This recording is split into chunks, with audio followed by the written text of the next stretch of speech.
오늘은 사람들이 왜 기독교 신앙을 받아들이지 아니하는가, 왜 그리스도를 믿지 아니하는가, 왜 진리를 수용하지 않는가, 그 근본적인 이유를 살피고자 합니다. 어떤 분들은 오늘날은 종교를 갖기에 여유롭지 못하기 때문이라고 말합니다. 또 교회가 너무나 고리타분한 예배 형식과 시대에 뒤떨어진 어떤 메시지, 어떤 제도를 가지고 있기 때문이라고 말합니다. 문화를 비롯한 모든 것들이 시간이 지날수록 발전해 가고 있고, 오래된 것들로부터 탈피하는 지속적인 시도를 하는 것처럼 교회 또한 이 옛 것들로부터 벗어나 시대의 흐름에 발맞춰야 될 필요가 있다. 그런데 그렇지 못한 교회 현실이 사람들을 기독교 신앙에서 멀어지게 한다라고 근본적인 이유를 평가합니다. 급기야 교회들은 이런 시대의 요구에 호응하여 오래된 교리와 신학을 버리고 사람들의 요구에 최적화된 그 어떤 것을 구비하고 갖추고자 정신이 없다라는 겁니다. 과연 이것이 그리스도만을 영화롭게 해야 될 교회의 모습인가? 우리는 질문하게 됩니다. 만약 교회가 사람들의 요구에 호응하여 사람들이 생각하는 것처럼 한다면 요한복음이 말하는 죄의 저주에서 벗어나 진정하고도 영원한 생명을 과연 얻을 수 있겠습니까? 사람이 성령으로 거듭나 자기를 부인하고 십자가를 지고 주님을 따르는 이 참된 경험을 할 수 있겠습니까? 정말로 이 사회가 요구하고 사람들이 진단하는 그 원인에 최적화된 어떤 교회의 모습과 교회의 메시지와 교회의 제도를 만든다면 과연 요한복음이 말하는, 성경 전체가 말하는 진리가 우리를 자유케 할 수 있겠습니까? 즉 하나님의 법을 따르려 하지 않고 따를 수 없을 만큼 철저히 죄의 족쇄 안에 매여있는 자들이 그거로부터 자유하여 죽어도 좋을 정도로 그리스도를 존귀케 하고자 하는 진정한 변화를 우리가 얻을 수 있을까라는 거예요. 저는 여러분에게 너무나 단언컨대 또한 확신 있게 말씀드리는데 절대로 불가능합니다. 그것은 절대로 있을 수 없습니다. 왜냐하면 바울이 말하는 것처럼 사람들이 기독교 신앙을 갖게 되는 것, 즉 진정한 신앙을 갖게 되는 것은 사람의 설득력과 지혜에 있지 않기 때문에 그래요. 사람의 어떤 반응과 사람의 어떤 최적화된 그 무엇에 있지 아니하고 오직 진리 안에 역사하시는 성령의 능력으로만 가능케 되기 때문에 그렇습니다. 역사적 교회들은 이 진리를 믿었고 이것만을 의지했다라는 거예요. 2000년 전의 교회의 어떤 메시지와 지금의 메시지가 동일해야 될 이유가 바로 여기에 있습니다. 사람들이 생각하는 2000년 전의 고리타분한 예배 형식이 지금도 여전히 고리타분하게 있어야 될 이유가 바로 여기에 있다는 것입니다. 교회가 절대로 이 시대의 흐름에 맞지 않고 여전히 성경의 흐름에 맞춰야 될 이유가 여기에 있다는 거예요. 그 이유는 사람의 변화, 한 개인이 기독교 신앙을 받아들이고 그리스도를 믿고 하나님의 사람이 되는 것은 사람의 지혜와 말에 있지 아니하고 오직 성령의 능력에 근거하기 때문에 그렇다는 것입니다. 이 진리에서 벗어난 어떤 하나님의 역사는 있을 수 없어요. 오늘 주님도 우리에게 사람들이 진단하는 그런 표면적인 이유가 아니라고 말씀하십니다. 사람들이 기독교 신앙을 받아들이지 않는 이유는 좀 더 깊이 있는 영적인 어떤 문제에 있다라고 주님 말씀하세요. 그것을 보겠습니다. 이것을 알기 위해서 오늘 본문 45절의 의미를 우리가 제대로 파악해야 돼요. 이 45절은 내가 진리를 말하지만 너희가 나를 믿지 않는다라는 것이 아니라 내가 진리를 말하기 때문에 너희가 나를 믿지 않는다라는 뜻입니다. 즉 유대인들이 지금 주님을 믿지 않은 원인이 주님이 진리를 말하기 때문이라는 말씀이라는 거죠. 그들의 불신앙의 원인이 진리라고 얘기를 하고 있는 것입니다. 그들이 진리를 받아들일 수 없는 이유가 그것이 진리이기 때문이라고 말씀하시는 거죠. 이것이 사람들이 신앙을 거부하는 이유입니다. 진리 때문이라는 거죠. 매우 의아스럽지 않습니까? 진리를 들으면 마땅히 이것을 받아들여야 하는 것이 우리의 상식인데 진리가 불신앙의 원인이라는 것이 상식에서 벗어난 이야기처럼 들리기 때문입니다. 맞습니다. 이것은 일반적인 상식을 기준으로 봐도 옳지 않은 반응이에요. 비상식적인 태도라는 것입니다. 그러나 이것이 영적인 현실이에요. 사람들이 기독교 신앙을, 그 참된 기독교 신앙을 받아들이지 않는 이유는 진리 때문입니다. 그리고 사람들이 진리를 말하기 때문에 주님을 믿지 않는 것은 비상식적인 태도며 반응이라는 거죠. 기독교 신앙을 수용하지 않고 그것에 순종과 헌신을 보이지 않는 것은 매우 불합리한 태도가 맞습니다. 그래서 오늘 45절에 말씀하시는 주님의 이 말씀하시는 그 심정은 개탄스러움과 큰 아픔을 두고 얘기하는 겁니다. 내가 진리를 말하는 것 때문에 너희가 믿지 않는 것이냐. 이것이 얼마나 비이성적이고 불합리한 태도인 줄 모르냐. 라는 주님의 개탄스러움이 배어있는 말씀이나 마찬가지라는 거죠. 자, 그렇다면 왜 그럴까요? 왜 진리를 말하는데 사람들이 그 진리가 말하는 주님을 믿지 않을까요? 우리는 이미 이것을 지난 시간 44절을 통해서 봤어요.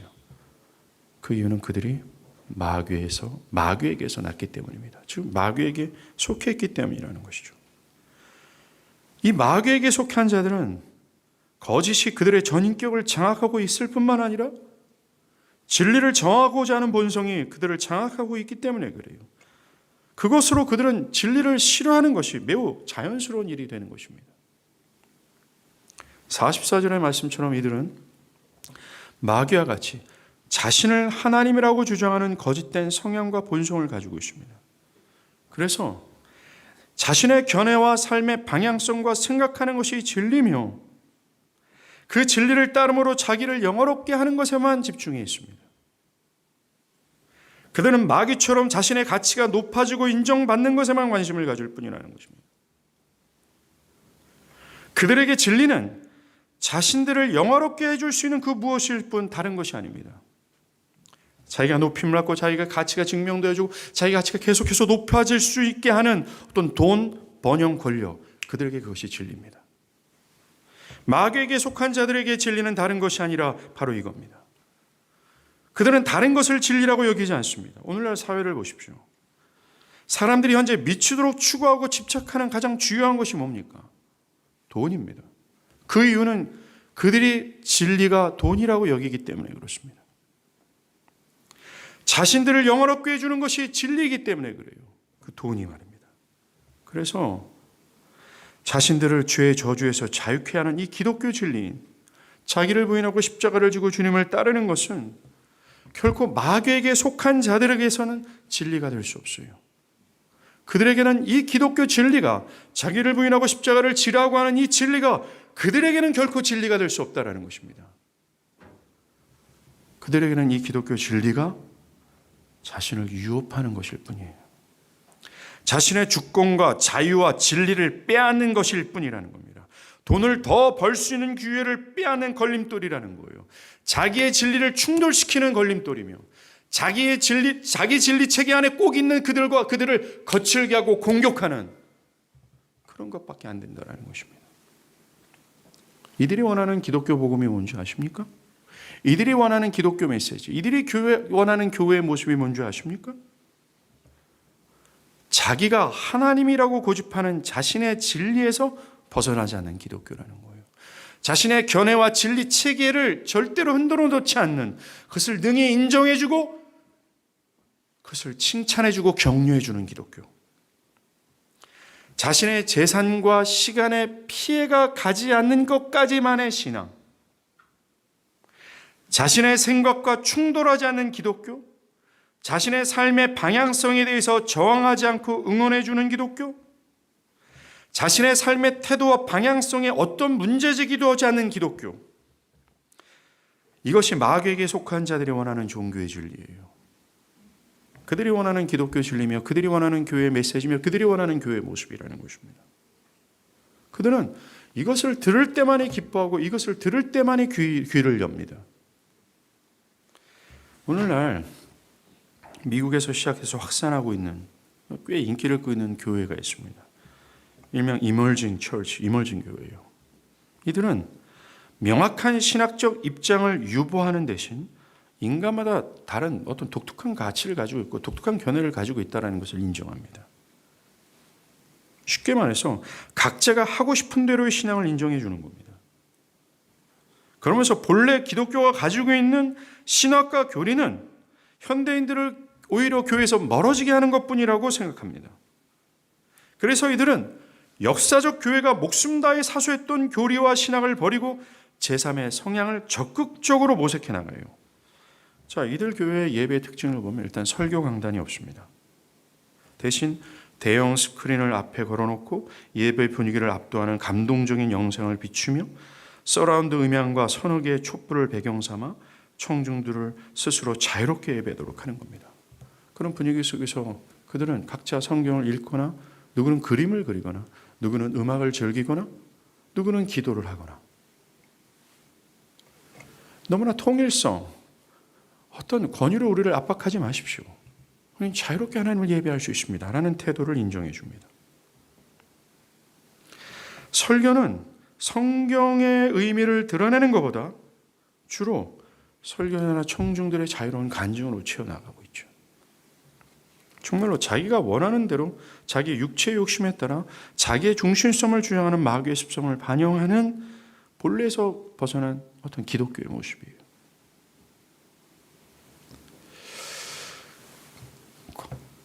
사실 엄연히 말하면 이건 새로운 어떤 기독교의 모습은 아닙니다. 타락 이래로 끊임없이 지속되었던 혼합주의적 신앙이며 유선적이면서 모호한 믿음의 하나의 현상일 뿐이라는 거죠. 만약 나 자신이 성경에 비춰봤을 때 전 진정으로 변화되지 않았어요. 진정으로 변화되지 않는데 여전히 내가 자기 중심성에 매여 있는데 나의 입맛에 최적화된 어떤 예배와 메시지라면 분명히 그 메시지와 예배는 문제가 있습니다. 내가 진정으로 변화되지 않은 상태에서 내가 예배하고 메시지를 들을 때 그 예배와 메시지가 나에게 충돌해야 되고 나를 거칠게 해야 되며 나에게 어떤 거북스러운 반응을 일으키는 것이 맞습니다. 사람들은 그렇게 생각을 안 하죠. 아직 변화되지 않은 마귀에 속한 자들이 쉽게 적응할 수 있고 쉽게 말씀을 받아들일 수 있는 어떤 것들을 모색한다는 것입니다. 본문의 유대인들을 한번 보세요. 이들을 사실 처음 소개하는 것이 8장 31절에 있습니다. 사실 이게 요한복음 6장서부터 쭉 끌고 가는 스토리거든요. 요한복음 6장에서 예수님이 명절을 맞이해서 예루살렘 성에 갔어요. 예루살렘 성전에 갔습니다. 7장에. 거기에서 예수님의 어떤 기적사역과 말씀을 듣고 주님을 따르는 유대인들이 몰려들기 시작합니다. 그러면서 그들을 8장 31절에 이렇게 소개해요. 예수께서 자기를 믿는 유대인들에게 이르시되 라는 말처럼 그들의 겉모습은 예수를 믿는 것처럼 보였습니다. 그들의 겉모습은 아무런 문제가 없어 보였어요. 이들이 지금 현재 너희가 마귀에게서 났다, 너희는 마귀에 속한 자녀다 라고 하는 그런 사람들입니다. 겉으로는 문제가 전혀 없었어요. 믿는 자처럼 보였습니다. 그러나 주님은 그들의 믿음을 인정하지 않습니다. 왜요? 그들의 견해와 정신이 주님이 말씀하신 진리와 일치하지 않았기 때문에 그래요. 주님의 진리를 수용하여 자기의 견해와 진리를 부정하지 않는 상태에 있었기 때문에 그렇습니다. 그들은 오래전부터 내려오는 유대인의 습성, 견해, 어떤 전통, 그것을 그대로 간직한 채 예수의 진리를 하나 더한 것뿐이었다는 겁니다. 저는 오늘날 교회 안에 있는 사람들이 이러한 모습이라고 생각합니다. 그들은 진리에서 벗어난 견해와 정신을 가지고 있어요. 성경이 무엇이라 말하는지, 역사적 진리가 무엇인지에 대한 정황을 살피고자 하는 의도와 그런 것에 대한 관심이 없습니다. 그죠? 자기 경험 안에서 자기의 견해와 정신이 구축해놓은 진리체계 안에서 신앙하고 살아갈 뿐이라는 겁니다.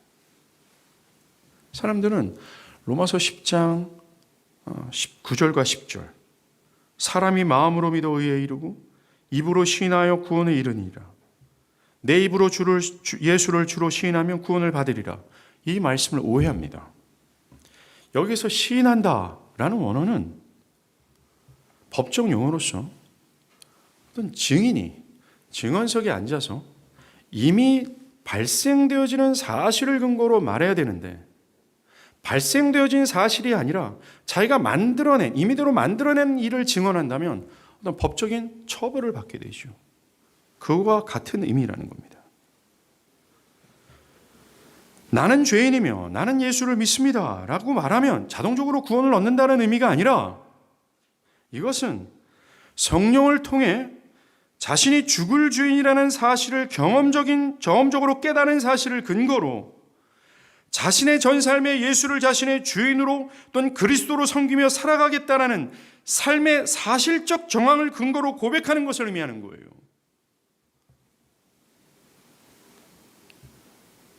예수님께서도 자신을 믿는 것처럼 보이는 유대인들에게 야, 너희들이 정말 믿고자 하는 정말 믿음은 이런 거야 라고 말씀하셨어요. 8장 31절이죠. 그러므로 예수께서 자기를 믿는 유대인들에게 이르시되 너희가 내 말에 거하면 참으로 내 제자가 될 것이다 라고 얘기합니다. 내 말에 거한다는 말, 지속해서 주님의 말씀에 머무르고 지속해서 주님의 말씀을 따른다는 것이죠. 예수의 말을 듣고 그 말씀에 따라 지속해서 예수께 순종하는 것이야말로 진정한 고백이라고 얘기를 하고 있다는 것입니다. 그러나 이 44절에서 마귀에게 속한 자들은 말할 때마다 제 것으로 말한다라고 한 것처럼 정말로 이들은 진리와 자기 생각 사이에서 항상 제 것, 자기 것으로만 따르게 되어 있어요. 오늘날 교회 안팎에 모두가 자기가 원하는 대로의 삶의 방식을 추구합니다. 좀 가만 좀 내버려 두세요. 내가 좀 알아서 할게요. 그런데 우리가 자녀를 양육하면 자녀들이 주로 하는 말들이 사실 내용을 종합하면 이겁니다. 나 좀 가만히 둬. 내가 다 알아서 할 거야. 가만히 내두면 다 잘할 거야. 여러분, 이것은 성경이 근본적으로 말하는 정말 성악설. 태어날 때부터 악한 인간의 본성을 전혀 모르고 하는 얘기들이라는 겁니다. 이것은 교회에 있으나 마귀에게 속한 자들의 특징이에요. 성경이든 그렇지 않든 자기 멋대로일 뿐이라는 겁니다. 이들은 교회 공동체와 우정이 깊어지는 것을 원하지만 거기에 뒤따르는 의무와 부담은 원하지 않습니다. 자신들의 신앙과 구원에 대한 다른 권면이나 수정이나 변화를 요구하는 것을 원하진 않아요. 자신을 천국으로 인도해 주긴 하지만 자신의 삶에 전혀 간섭을 하지 않은 기독교를 원합니다.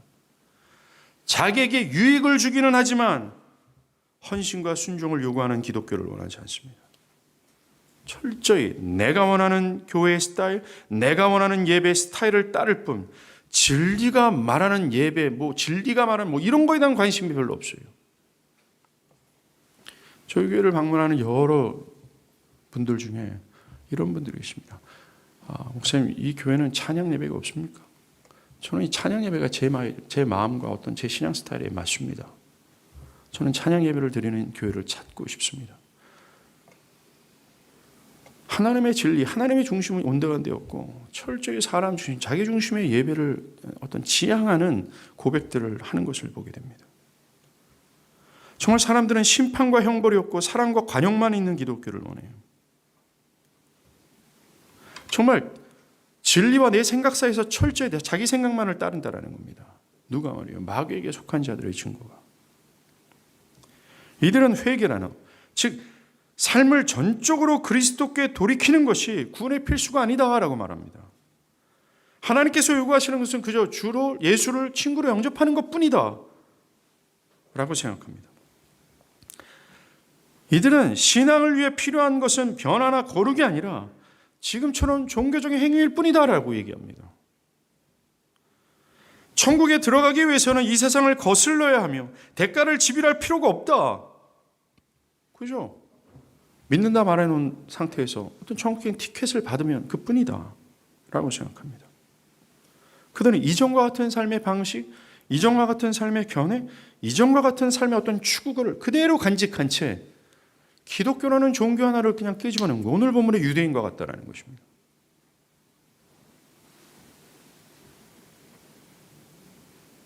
자기가 하나님이라고 주장하는 이들은 자기 견해와 정신이 진리라고 여기기에 그것에 매우 충실합니다. 자기들의 견해와 정신에 따라 살 뿐이에요. 자기가 원하는 대로 자기의 육체의 욕심에 살아갈 뿐입니다. 자기 자신에게 매우 충실합니다. 이들은 자신이 하나님이라는 이 거짓말에 속아서 그것을 증명하는 데만 관심이 있어요. 여러분들, 자기가 하나님이라고 주장하는 것은 딴 게 아닙니다. 자기가 얼마나 무게가 있는지, 이 사람의 무게와 자기의 무게를 달아보는 거예요. 아, 이 사람이 1000톤이다. 이 사람이 가진 스펙, 재산, 어떤 미래 전망, 이 모든 것을 달아보는 거예요. 그거보다 내가 더 무게가 나간다는 것에 관심을 기울일 뿐이라는 거예요. 내가 그들보다 더 가치 있고 내가 진짜 하나님으로서 나에게 돌릴 그 영광스러움에다만 관심이 있어요. 그래서 자기를 영화롭게 해주는 것이 진리며 그 진리를 추구하는 데 여념이 없어요. 내 꿈, 내 비전이라는 거예요. 사랑하는 여러분, 그리스도 안에 있는 자들에게 진정한 꿈이 뭔지 아십니까? 아, 목사님, 저는 아주 큰 돈을 버는 사업가입니다. 유능한 교사입니다. 저는 뭐 어떤 예수인으로서 정말 총명만의 그런 사람이 될 겁니다. 그것이 그리스도인들이 가져야 될 꿈일까요? 이것이 옛 교회에 있는 사람들과 지금 현대 교회에 있는 사람들이 크나큰 차이입니다. 옛 교회에 있었던 사람들은 기독교 신앙을 이용해서 자신의 주관적인 어떤 목적을 성취하는 것에 대해서 관심을 기울이지 않았어요. 그들의 꿈은 자기를 통해서 하나님께서 존귀케 되어지는 것과 말일에 그 수많은 성도들과 함께 영원한 예배에 참여하는 것이 그들의 유일한 꿈이었어요. 객관적 진리에 부응하는 그 어떤 요구와 열망과 소망이 그들에게는 비전이었다는 것입니다. 누가 그런 소리를 합니까? 사람들은 마귀에 속아서 자기가 하나님이심을 증명하는, 자기를 영화롭게 해주는 그것을 진리라고 여기며 그 진리에 따라 진리에 집착하여 진리가 유혹하는 대로 살아가는 거예요. 돈, 어떤 열심, 어떤 노력이라는 거죠. 거기에 종착점이 뭐예요? 마귀와 똑같아요. 내가 하나님이라는 것을 증명하는 겁니다. 더 안타까운 것은 자기 방식대로의 신앙을 고집해서 그 자기 방식대로의 신앙의 진림을 증명하고 싶어하는 사람들이 있어요. 이것처럼 안타깝고 이것처럼 비참하며 이것처럼 불쌍한 인간이 어디 있겠습니까?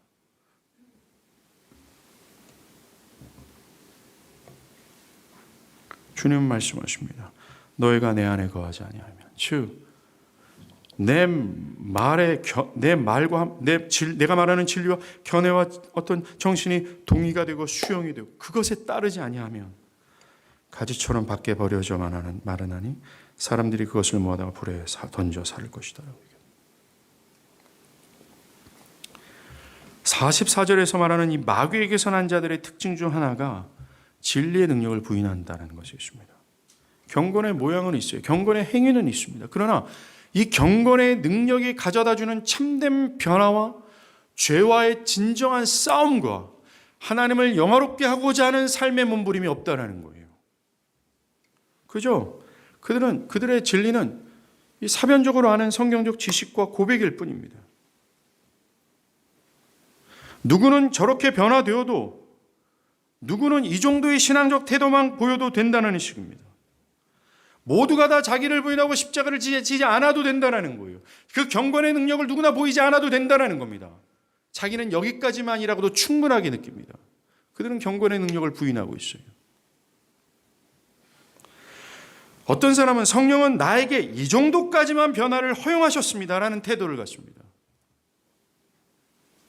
진리를 통해 역사하시는 성령의 능력, 그 능력으로 자신의 인격이 다 변화되는 것을 부인해요. 경건의 능력을 부인하는 거죠. 정말 바울이 말한 것처럼 내면적 하나님의 백성, 내면적 할례를 부인하는 거예요. 하나님의 뜻을 따르려 하지 않고 따르지도 못하는 상태에서 자기를 하나님으로 주장하며 자기 뜻을 따라 자기만을 영화롭게 하자 하는 이 자기중심성의 죽음이 없어요. 옛자가 살해당하지 않았다는 겁니다. 옛자가 십자가에서 못 박혀 죽는 것이 없었어요. 정말 에스겔 선지자가 얘기했던 것, 새 영을 너희 속에 두고 새 마음을 너희에게 주되 너희 육신에서 굳은 마음을 제거하고 부드러운 마음을 줄 것이며 내 영을 너희 속에 두어 너희로 내 규례를 지켜 행할 것이다 라고 하는 이 진정한 이 경건의 신앙이 참으로 능력이 되어서 나를 저 밑바닥서부터 변화되어 전과 다른 피조물로 바꾸는 그 역사를 부인하는 것입니다. 경건의 모양이 아니라 진정한 변화를 받아 경건의 능력을 증명해야 되는데 그것이 없어요. 사랑하는 여러분, 기독교 신앙은 예수께서 지금까지 하신 말씀을 그의 견해와 정신이 동의하고 그 말씀에 따라 신앙하고 사는 실천적인 행동을 낳는 데까지 그들을 변화시킨다는 걸 믿으십시오. 그래서 그들이 온갖 희생을 지불하면서까지 심지어 살든지 죽든지 그것이 나의 관심사가 아니라 내 몸에서 그리스도가 존귀케 되어지는 것을 실제적으로 낳는 삶을 나타나게 하는 거예요. 신앙은 모양이 아니라 신앙은 능력입니다. 그러나 마귀에게 속한 자들은 경건의 모양은 인정하지만 경건의 능력을 부인해요.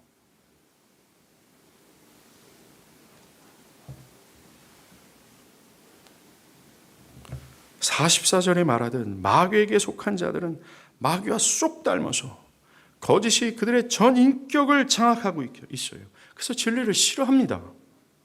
그들에게 진리는 거짓이에요. 만약에 노프트 교회가 이 진리를 말한다면 마귀에게 속한 자들은 이 설교 때문에 교회를 나가야 되는 거예요. 설교 때문에 신앙을 버려야 되는 것이 맞습니다. 그 설교가 나를 거북하게 하고 그 설교가 나한테 맞지 않아야 되는 거예요. 그것이 우리가 진리를 전할 때 나타내야 될 반응이라는 것입니다. 만약 저를 포함한 우리 모두가 마귀에게 속한 자라면 이 진리 때문에 교회를 나가야 돼요.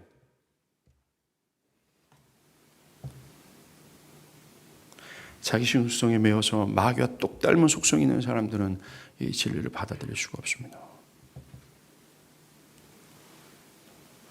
역사적 교회는 단 한 번도 마귀에 속한 자들에게 어떤 맞춤형 말씀이나 그들의 귀를 즐겁게 하는 메시지를 전한 적이 없어요. 그게 신구약의 역사며 교회 역사였습니다. 정말 진리를 싫어하는 이것은 마귀에게 속한 자들, 이 타락한 본성을 가지고 있는 사람들에게 매우 자연스러운 일입니다. 바울이 이것을 구체적으로 얘기해요. 성경 하나 찾죠. 로마서 8장입니다. 로마서 8장 6절과 7절입니다. 로마서 8장 6절과 7절입니다.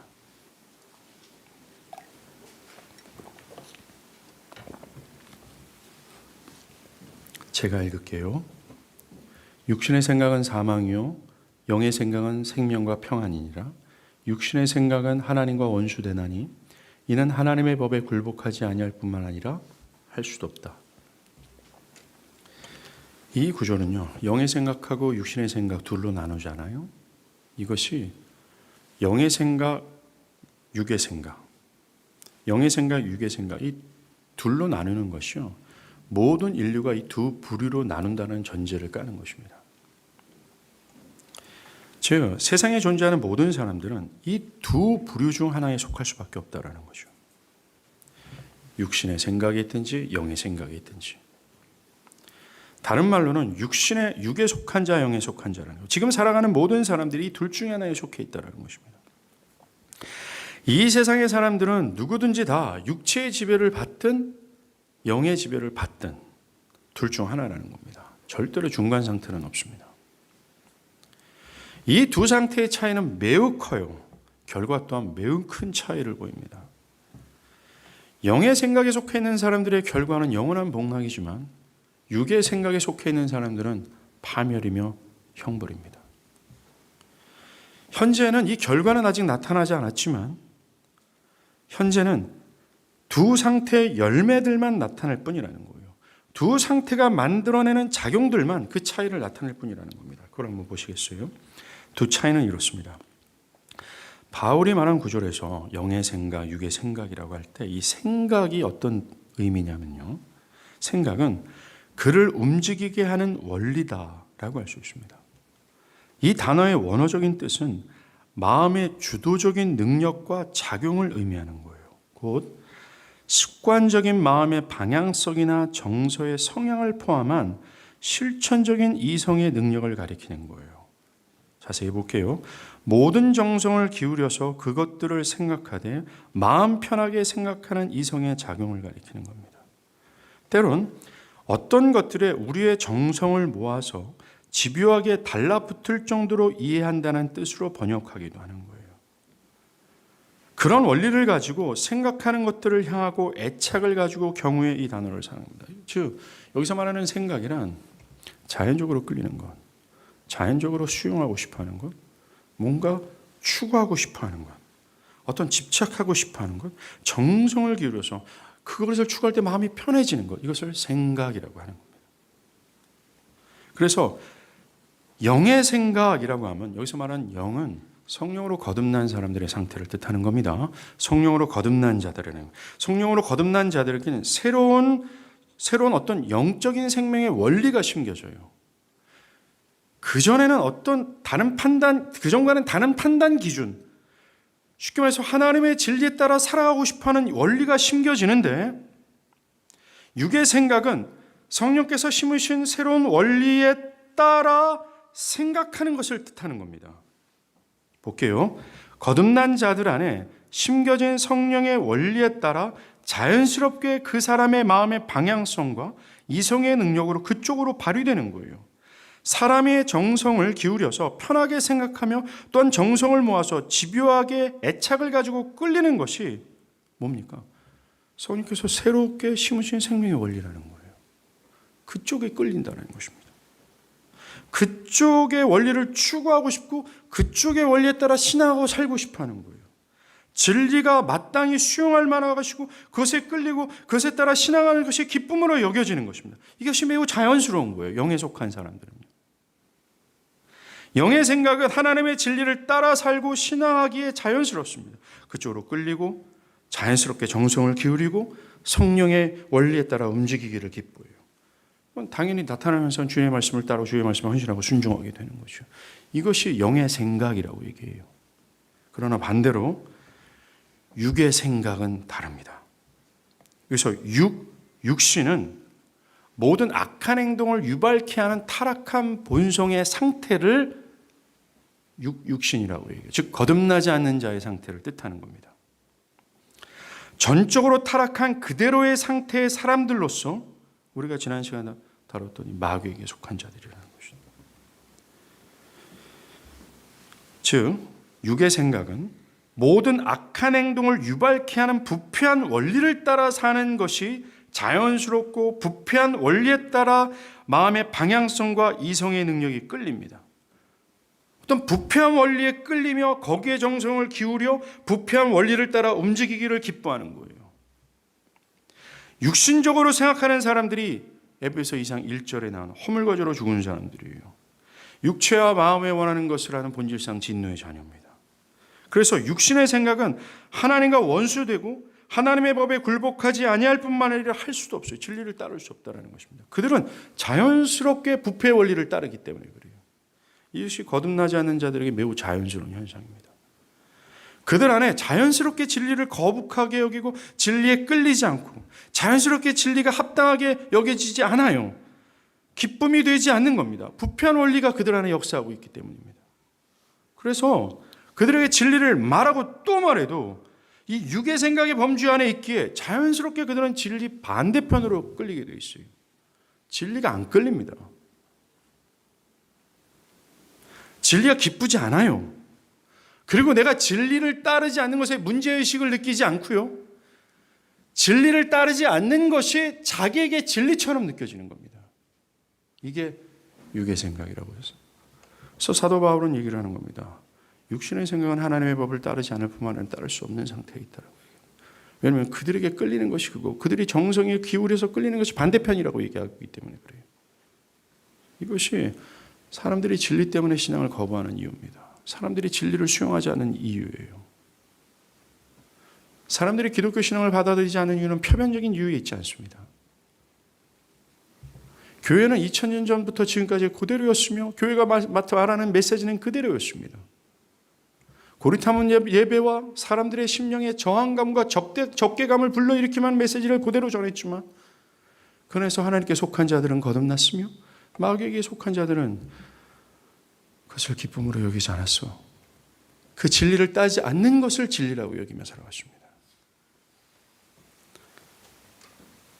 마귀에게 속한 자들은요, 진리를 싫어할 뿐만 아니라 진리를 대적하는 마음이 있어요. 바울이 갈라디아서 5장 17절에 육체의 소욕은 성령을 거스르며 성령은 육체를 거스르나니 이 둘이 서로 대적함으로 너희가 원하는 것을 하지 못하게 한다라.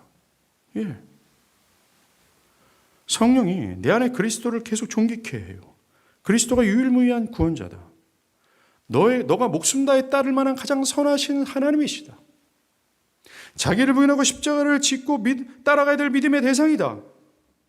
끊임없이 예수를 내 안에서 영화롭게 하세요. 성령은 진리를 진리답게 하는데 육체의 생각을 가진 사람들은 그것을 대적하고 거스린다라고 얘기를 하는 겁니다. 그런 거 말고요. 단순히 싫어하는 것을 떠나서 대적하고 저항한다라고 얘기하고 있어요.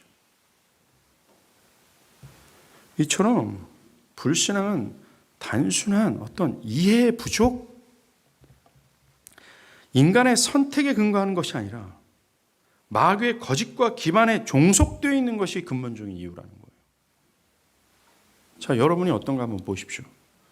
여러분은 어디에 속해 있는 것 같습니까?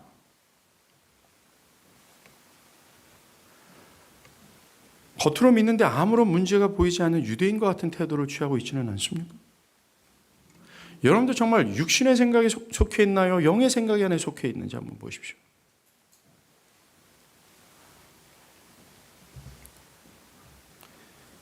우리가 알아야 될 것은 현재 참된 신앙을 갖고 있는 사람들조차도 예수님께서 그들을 부르기까지 그들은 이런 육신의 생각 아래 있었습니다. 진리를 따를 수 없는 상황 가운데 있었다는 거죠. 그럼 어떻게 그들이 가능할 수 있었을까요? 어떻게 그들이 참된 믿음을 가지고 참된 신앙을 할 수 있었을까요? 그것의 답이 요한복음의 가장 주된 주제 아닙니까? 요한복음 1장 12절과 13절, 서론에서도 그걸 얘기하잖아요. 영접하는 자 곧 그 이름을 믿는 자들에게는 하나님의 자녀가 되는 권세를 주셨으니 이는 혈통으로나 육축으로나 사람의 뜻으로 나지 아니하고 오직 하나님께로부터 난 자들이라. 하나님의 진정한 자녀가 되는 것은 하나님의 주도적인 결정과 선택에 달려있다라고 얘기하고 있어요. 하나님의 해주심에 달려있다라고 얘기를 합니다. 13절 후반부에 오직 하나님으로부터 태어난 자들이라고 하지 않았어요. 우리는 역시 오직이라는 단어에 집중할 필요가 있어요. 다른 것으로는 안 된다라는 겁니다. 한마디로 인간으로서부터 나온 그 어떤 것으로는 안 된다라고 얘기하고 있어요. 오직 하나님께로부터 난 자들이라고 얘기해요. 하나님으로부터 태어난 자들이라고 얘기하는 겁니다. 이 똑같은 언어가 거듭남이라는 뜻이에요. 마귀에게서 난 자들과 정반대의 의미라는 것입니다. 마귀에게서 난 자들은 마귀와 똑같이 닮아 있어요. 그들이 추구하는 것과 똑같은 것을 추구하는 것뿐입니다. 하나님께로부터 태어난 자들은 하나님과 쏙 닮아서 하나님이 추구하는 그것을 추구한다는 거죠. 정말 참된 신앙을 갖기 위해서는 하나님의 전폭적인 은혜와 역사로 내 내면이 완전히 새롭게 돼야 돼요. 거듭나야 된다는 것입니다. 정과 다른 성향과 의지를 가져야 되는 거예요. 정과 다른 삶의 방향성이 있어야 되는 겁니다. 육신의 생각에서 영의 생각으로 바뀌어야 되는 거예요. 그것은 하나님만이 할 수 있습니다.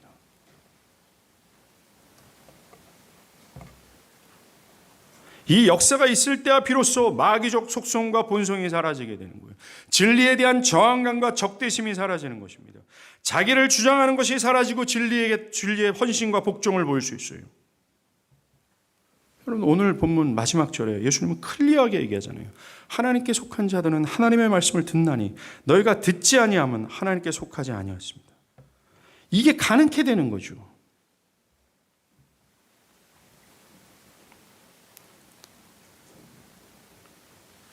정말 내 스타일대로, 내 방법대로, 내 견해대로, 내 정신대로, 이건 마귀가 생각하는 거예요.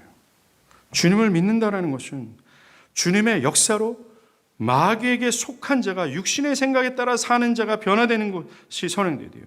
어떤 육신의 생각에 따라 살아가는 것이 먼저 버려지는 것이 선행돼야 되는 것입니다. 마귀적 속성이 산산이 부서지는 것이 앞서 있어야 돼요. 그걸 믿는다는 것은 뭡니까? 주의 말씀을 알아도 그것을 따라 순종하는 거예요. 개인의 견해도 개인이 설정한 것도 아닙니다. 그 모든 것이 부정당해야 돼요. 그래서 주님이 너희는 자기를 부정하고 십자가를 지고 나를 따르라 하신 겁니다. 왜? 자기를 부정하지 않는다면 절대로 그리스도가 말하는 대로 할 수 없기 때문에 그래요. 자, 이제 여러분의 몫입니다. 목사님, 하나님이 해주셔야 된다면서요. 예, 맞습니다. 하나님의 전적인 주권과 결정에 따라야 돼요. 하나님의 전적인 은혜만이 그것이 가능케 되어지는 것입니다. 이 무시무시한 마귀의 속성과 육신의 생각에서 벗어나 거기서 자유케 되어 영의 생각을 가지고 참된 제자로서의 삶을 살아가고 신앙할 수 있는 근본적인 이유는, 근거는 하나님의 역사가 필요해요. 자, 그렇다면 우리가 할 게 하나도 없네요. 그러면 그냥 하나님 한번 해보시오. 한번 나를 한번 변화시켜 보시오. 하나님이 주권자 아닙니까? 라는 태도를 가져야 되는 것입니까? 주는 우리에게 한 가지 약속했습니다. 두드리라 그러면 열릴 것이다. 찾으면 찾을 것이다. 구하라 그러면 얻게 될 것이다. 약속했어요. 마태복음 9장에서는 7장에서는 너희 중에 누가 아들이 떡을 달라 하는데 돌을 주며 생선을 달라 하는데 뱀을 줄 사람이 있겠느냐. 너희가 악한 자라도 좋은 것으로 자식에게 줄 줄 알거든 하물며 하늘에 계신 너희 아버지께서 구하는 자에게 좋은 것으로 주지 않겠느냐라는 거예요. 구하라는 것입니다. 변화를 추구하라는 것입니다. 두드리라는 것입니다. 열릴 때까지 두드리고 구할 때까지 구하는 것이에요. 얻을 때까지 구하라고 주님 말씀하고 있어요. 성경에는 그리스도께서는 수없이 이러한 약속을 우리에게 끊임없이 해주셨습니다. 그러나 우리는 구하지 않는 것이 문제죠. 두들기지 않는 것이 문제라는 것입니다. 변화를 추구하지 않아요. 아니요. 마귀에게 속한 자들은 철저히 내가 변화되는 걸 원치 않습니다. 그들은 자신의 소나귀에서 그리스도 때문에 이 소나귀에 있는 것이 사라지기를 두려워하기 때문에 그래요. 자신의 시간과 자신의 미래가 자신의 주도권을 잡고 핸들해야 되는데 하나님의 뜻에 따라 핸들되어지는 걸 원치 않기 때문에 그렇습니다. 그래서 그들은 구하지 않습니다. 그들은 찾지 않습니다. 그래서 그들은 그 패역한 상태가 진리라고 믿고 그것을 기뻐 그것을 그렇게 여기는 것이 매우 자연스럽죠. 주님은 구하라고 얘기합니다. 사랑하는 여러분, 설교는 여러분들에게 이것이 바로 진리구나라는 깨달음을 주는 것을만 멈추는 것이 아닙니다. 이 진리에 걸맞는 변화를 추구하라는 것이 결론이에요. 설교의 모든 요구는 그렇습니다. 오늘 요구가 바로 그겁니다. 마귀에게 속한 자들이 이런 것이고 육에 속한 자들이 바로 이런 것이구나라는 것을 깨닫는 것에 멈추는 것이 아니라 변화를 추구하라는 거예요.